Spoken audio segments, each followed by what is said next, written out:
Hello, my name is Dr. Wesley Reyes. I'm a general surgeon with special interest in diseases of the colon, rectum, and anus.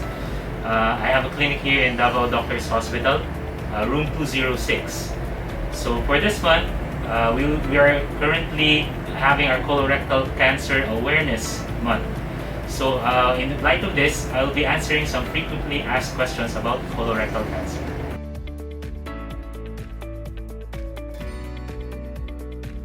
Colorectal carcinoma is the fourth most common internal malignancy. It is second only to carcinoma of the lung as a cause of carcinoma death. Despite the numbers, mortality has been decreasing for decades and has been down by more than 50% from peak mortality rates. These improvements are thought to be the result of early detection through screening and improved treatment modalities.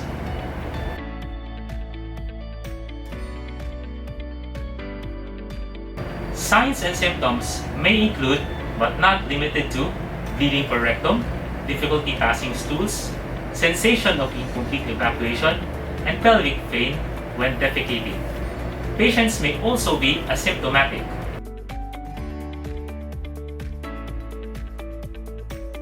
Anybody can be at risk for colorectal cancer.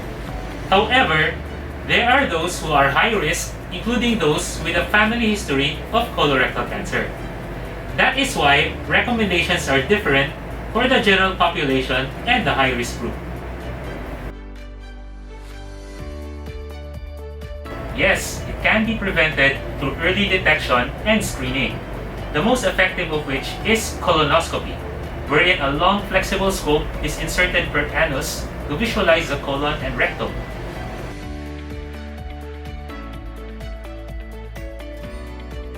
There are 4 stages of colorectal cancer, one being the earliest and therefore with the least mortality.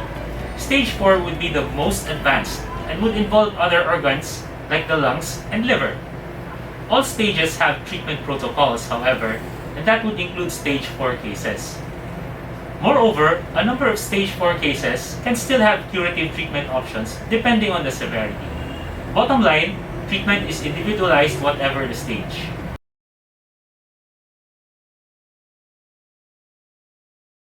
When a cancer has metastasized, it means it has spread to other organs like the liver and/or lungs. Again, treatment options will still be individualized.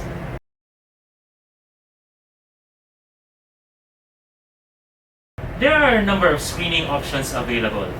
Among these would be colonoscopy and FOBT, or fecal occult blood testing.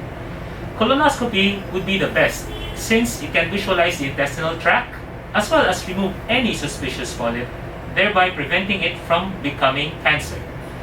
Other screening methods like CT colonography and barium enema may be opted by patients, but they are less accurate and would be reserved for patients who cannot tolerate colonoscopy.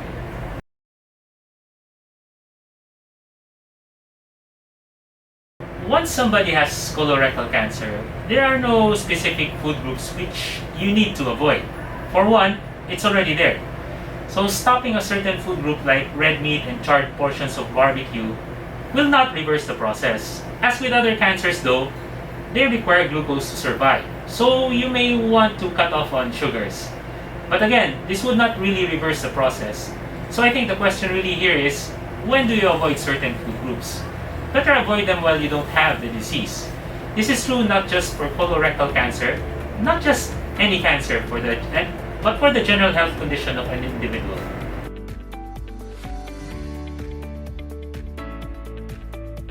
Colorectal cancer, if not detected and treated, may alter one's lifestyle. But if caught early and treated, one may resume his or her daily routine. Even with a colostomy bag, a treated patient can do what he or she usually does, be it profession, travel, and/or sports, to name a few.